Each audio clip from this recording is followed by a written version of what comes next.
우리 다 함께 사도신경으로 신앙 고백하면서 4월 7일 새벽 기도회를 하나님 앞에 올려드리겠습니다.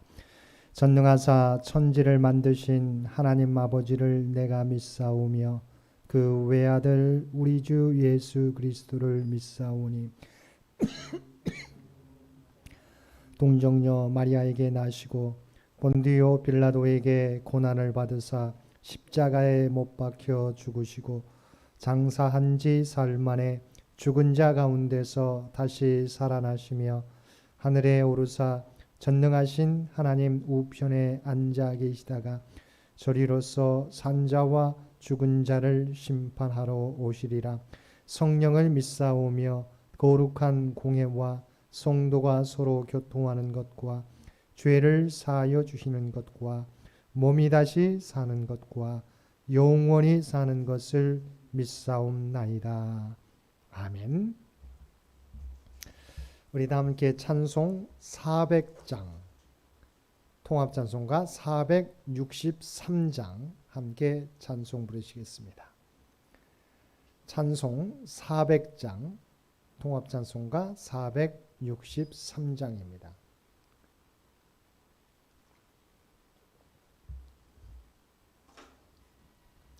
험한 시험물 속에서 나를 건져주시고 노한 풍랑 지나도록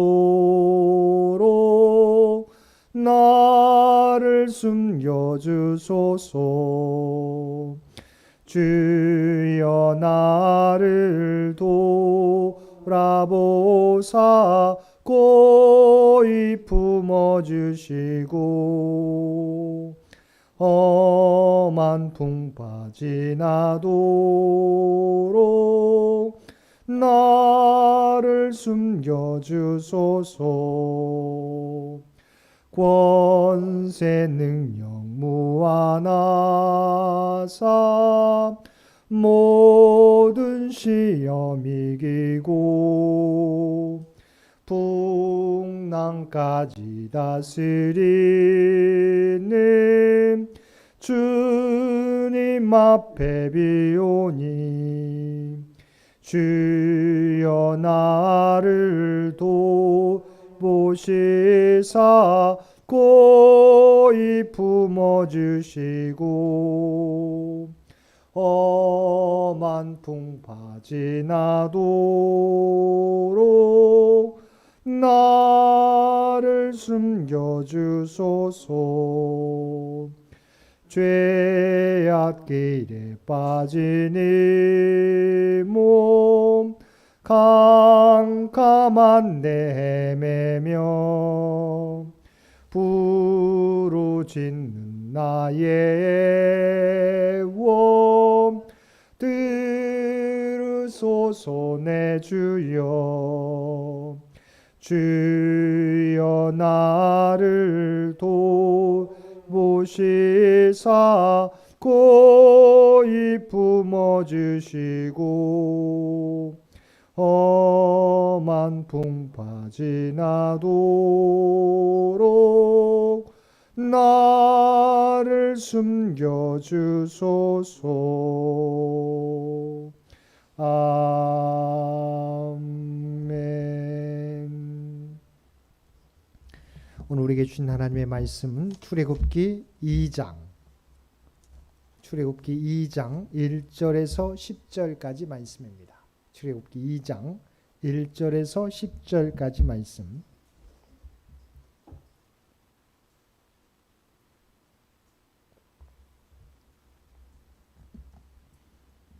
우리 주신 말씀 출애굽기 2장 1절에서 10절까지 한 절씩 교독합니다.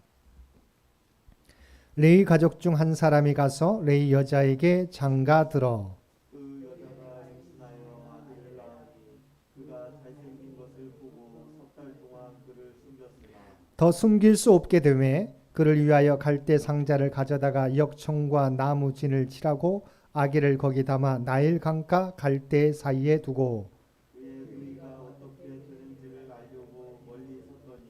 바로의 딸이 목욕하러 나일강으로 내려오고 시녀들은 나일 강가를 거닐 때 그가 갈대 사이에 상자를 보고 시녀를 보내어 가져다가 열고 그 아기를 보니 아기가 우는지라 그가 그를 불쌍히 여겨 이르되 이는 히브리 사람의 아기로다. 그의 누이가 바로의 딸에게 이르되 내가 가서 당신을 위하여 히브리 여인 중에서 유모를 불러다가 이 아이에게 젖을 먹이게 하리이까. 바로의 딸이 그에게 이르되 가라 하매 그 소녀가 가서 그 아기의 어머니를 불러오니 바로의 딸이 그에게 이르되 이 아기를 데려다가 나를 위하여 젖을 먹이라. 내가 그 싹쓸 주리라. 여인이 아기를 데려다가 젖을 먹이더니 그 아기가 자라매 바로의 딸에게로 데려가니 그가 그의 아들이 되니라. 그가 그의 이름을 모세라 하여 이르되 이는 내가 그를 물에서 건져내었음이라 하였더라. 아멘. 오늘도 새벽을 깨우고 말씀과 기도로 수요일 하루를 시작하는 우리 모든 성도님들 가운데 하나님의 놀라운 은혜가 충만히 임하시기를 주님의 이름으로 간절히 축원드립니다. 우리는 어제 말씀을 통해서 애굽의 바로 왕은 이스라엘 민족을 말살시키기 위해서 역사상 유례 없는 잔혹한 명령을 내렸던 것을 살펴보았습니다. 그것은 이스라엘 여인들 출산할 때 아들이 태어나면 모두 나일강으로 던지고 딸이면 살려두라는 것입니다. 이스라엘 민족은 절체절명의 위기 가운데 놓이게 되었습니다. 어쩌면 이스라엘 백성들은 하나님께서는 이러한 고난 가운데 왜 침묵하시나라고 생각하였을 것입니다. 그러나 우리가 의식하건 의식하지 않던 간에 하나님께서는 일하신다는 사실입니다. 하나님은 결코 자기 백성의 고통을 그저 방관하시는 분이 아니십니다. 이스라엘 백성에게 희망이 없어 보이는 시간에도 하나님은 여전히 일하고 계시는 것입니다. 하나님께서는 이런 상황 가운데 한 가정을 준비하셨습니다. 레위 사람 중 한 사람이 레위 여자에게 장가드는데 그 여인이 임신하여 아이를 낳게 되었습니다. 출생의 기쁨도 잠시, 그들은 자신의 아이가 나일강에 던져질 수 있다는 안타까운 현실을 직면해야 했습니다. 그러나 그들은 그럴 수 없어서 석 달 동안 몰래 아이를 키우게 됩니다. 부모에게 이 3개월은 말할 수 없는 고통의 시간이었을 것입니다. 그들은 그들이 할 수 있는 최선의 노력을 다하였습니다. 그렇게 석 달이 지나자 이제는 더 이상 숨길 수 없게 되었습니다. 그러자 그의 부모는 그 아이를 위하여 역청과 나무 진을 칠한 갈대 상자를 만들고 아이를 거기에 담아 나일강과 갈대 사이에 두었습니다. 그리고 그의 누이로 하여금 어떻게 되는지 멀리서 지켜보게 하였습니다. 여기서 갈대 상자를 히브리어로 테바라고 말하는데 이 테바는 노아 시대 노아가 하나님의 말씀 따라 만들었던 방주를 말할 때 사용했던 단어입니다.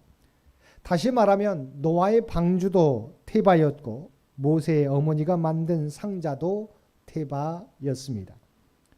방주와 갈대 상자는 돛도 없고 노도 없습니다. 사람의 힘이 아니라 하나님의 도우심에만 의지해야 하는 상황입니다. 아기의 부모는 오로지 하나님의 인도하심과 보호하심을 바라며 지켜볼 뿐이었습니다. 그런데 어떠한 일이 벌어집니까? 마침 바로의 딸이 나일강에 목욕하러 나와 있었습니다. 그들이 섬기는 나일강에서 목욕하는 종교의식을 치르기 위해 강가에 나온 것이었습니다. 그때 갈대 상자를 본 공주가 시녀에게 가져오라고 명합니다. 5절과 6절 말씀입니다. 바로의 딸이 목욕하러 나일강으로 내려오고 시녀들은 나일 강가를 거닐 때 그가 갈대 사이에 상자를 보고 시녀를 보내어 가져다가 열고 그 아기를 보니 아기가 우는지라. 그가 그를 불쌍히 여겨 이르되 이는 히브리 사람의 아기로다. 갈대 상자를 가져와 열어보니 한 아기가 있는데 이 아이가 울기 시작합니다. 그런데 바로의 딸의 마음에 이 히브리 아이에 대한 불쌍한 마음이 들었습니다. 아버지 바로 왕이 이스라엘 민족을 말살시키기 위해서 태어난 히브리 사내들은 다 죽이라 명령했음을 바로의 딸도 알고 있었습니다. 하지만 우는 아기를 보며 그녀의 마음에 불쌍한 마음이 들어서 그 아이가 히브리 아이라는 것을 알면서도 그 아이를 죽이거나 강가에 내버려 두지 않고 궁전에 데려오도록 명하였습니다. 이처럼 하나님이 이스라엘과 모세 가운데 함께 하시면 죽음의 기회를 도리어 대적의 품, 아니 왕궁에서 자라게 하는 생명의 기회로 바꾸어 놓으시는 것입니다. 그러므로 하나님의 백성 그리스도인들은 소망이 없다고 해서 낙심하거나 좌절해서는 안 되는 것입니다. 언제나 하나님께서 우리와 함께 하시며 위기 가운데서도 피할 길을 내사 우리로 하여금 안전한 길로 나아갈 수 있도록 인도해 주시기 때문입니다. 어떠한 상황을 만날지라도 우리를 향한 하나님의 회복과 구원의 계획이 있음을 믿고 주님께 내어 맡기는 저와 여러분들 되시기 바랍니다. 멀리서 바로의 딸이 갈대 상자 안에 아기를 궁전으로 데려가는 것을 본 아이의 누나는 바로의 공주에게로 달려가 자신이 가서 히브리 여인 중에서 아기에게 젖을 먹일 유모를 데려올까요? 라고 묻습니다. 바로의 딸은 그 제안을 흔쾌히 받아들입니다. 그리고 가서 유모를 데려오라고 말합니다. 모세의 누이가 아기에게 젖 먹일 사람으로 아기의 어머니를 불러오니 이 아기를 데려다가 자신을 위하여 젖을 먹이라고 명하고 젖 먹이는 싹까지 주겠다고 하였습니다. 자, 이것이 하나님께 맡길 때 모세 가정에 허락하시는 하나님의 은혜입니다. 상황으로만 보면 갈대 상자 안에 넣어 나일강 갈대 사이에 놓아둔 아이는 죽을 수밖에 없는 운명이었습니다. 그러나 하나님의 은혜로 그 갈대 상자 안에 있는 아이를 바로의 딸이 발견하고 불쌍히 여기는 마음을 가지고 그 아이를 죽이지 않고 자신이 데려가기로 결정한 것입니다. 그리고 이 아이의 누이를 통해 아이에게 젖을 먹일 유모를 데려오게 하고 아이의 어머니가 젖을 먹이며 그 젖 먹이는 싹까지 받게 되었던 것입니다. 여기서 중요한 것은 단순히 죽을 고비에서 벗어났다는 것, 그리고 젖 먹이는 싹까지 받게 되었다는 것이 아닙니다. 더욱 중요한 것은 하나님의 인도하심으로 이 아이는 자신의 어머니의 품에서 자라면서 자신이 히브리 사람이라는 사실과 하나님이 이스라엘 백성을 어떻게 인도해 오셨는지를 배우며 궁극적으로 이스라엘 민족 해방과 구원의 꿈을 키워갈 수 있었다는 것입니다. 이렇게 어머니 품에서 적과 히브리인의 정체성과 하나님의 말씀 가운데 자라가던 아이는 때가 되어 바로의 딸의 양자가 되어 왕궁에서 생활하게 됩니다. 그리고 최고의 지도자가 되기에 합당한 최고의 교육을 받게 되었습니다. 그리고 이 아이의 이름을 모세라고 짓는데 그 의미는 물에서 건져냈다는 의미입니다. 이스라엘 민족을 말살시키려는 바로 왕의 계략이 자신의 딸에 의해서 속수무책으로 무너져 내리는 것입니다. 사랑하는 성도 여러분, 이처럼 하나님께서는 고난받는 이스라엘 백성들을 고난 가운데 내버려 두시지 않으셨습니다. 보이지 않는 가운데 모세를 이 땅에 허락하시고 바로의 딸의 마음에 아이를 보고 불쌍한 마음을 허락하셔서 모세를 죽이지 않고 모세를 왕궁에 데리고 와 최고의 교육을 받을 수 있도록 인도해 주셨던 것입니다. 이것이 우리를 향한 하나님의 함께하심과 인도하심입니다. 오늘도 하나님께서는 쉬지 않고 하나님의 뜻을 이루어 가십니다. 그리고 우리와 함께 하시며 우리를 가장 선한 길로 인도해 주십니다. 이런 하나님의 함께 하심과 인도하심을 믿고 우리의 삶 가운데 어떤 상황이 펼쳐질지라도 두려워하거나 절망하지 않고 하나님께 맡기며 믿음 가운데 행하며 살아가시는 저와 여러분 모두가 되시기를 주님의 이름으로 간절히 축원드립니다. 함께 기도드리겠습니다. 사랑과 은혜가 충만하신 아버지 하나님, 하나님께서는 우리가 위기를 만날 때에도 우리를 떠나시지 않고 우리와 언제나 함께 하시며 가장 선한 길로 인도하시는 줄로 믿습니다. 하나님께서는 이스라엘 말살 정책을 펼치는 바로 왕의 그 정책 가운데서도 바로의 딸을 통하여 모세의 가정을 자기의 양자로 삼고 또한 왕궁에서 교육해 하도록 하나님께서 인도해 주신 줄로 믿습니다. 이러한 하나님의 인도하심이 오늘도 그리스도를 믿는 우리 모두에게 임한다는 사실을 우리가 온전히 믿게 하여 주시고 말씀 가운데 행하며 살아갈 수 있는 우리 모두가 되게 하여 주옵소서. 특별히 이 나라의 민족을 구인해 주시기를 원합니다. 여러 가지 어려움 가운데서도 하나님께서 친히 이 민족과 함께해 주신 줄로 믿습니다. 하나님의 뜻 가운데 이 민족을 인도하여 주옵소서. 특별히 오늘 서울시장 보궐선거가 있는데 하나님의 원하시는 지도자가 선출되도록 그래서 친히 주장하여 주옵소서. 또한 우리 창현재단을 주의 도구로 삼아 주시옵시고 오직 이 세상 가운데 빛과 소금의 역할을 감당할 수 있는 소망이 될 수 있는 우리 창현재단과 창현의 가족들 모두 되게 하여 주옵소서. 또한 창현 가족들의 모든 형편과 사정을 아시는 주님, 주 앞에 간구하며 나가게 될 때 아버지 하나님 그들의 간구를 귀 기울여 들어 주시옵시고 온전히 주의 뜻 가운데서 응답하여 주옵소서. 육신이 연약한 자에게 치유와 회복을, 경제적으로 어려움 당하는 자에게 이 위기를 극복할 수 있는 힘과 또한 풍성한 은총을 흩어져 있는 가족들과 선교사들에게, 선교사님들에게 함께해 주셔서 하나님의 보호하심과 하나님의 놀라운 구원의 역사가 그들 가운데 나타나게 하여 주옵소서. 살아오는 자녀손들 믿음을 잃어버리지 않게 도와주시고 하나님 주신 꿈과 비전을 준비해 가게 될 때 아버지 하나님 그들과 함께 동행하여 주시며 주님의 지혜와 총명으로 그들의 앞길을 주장하여 주옵소서.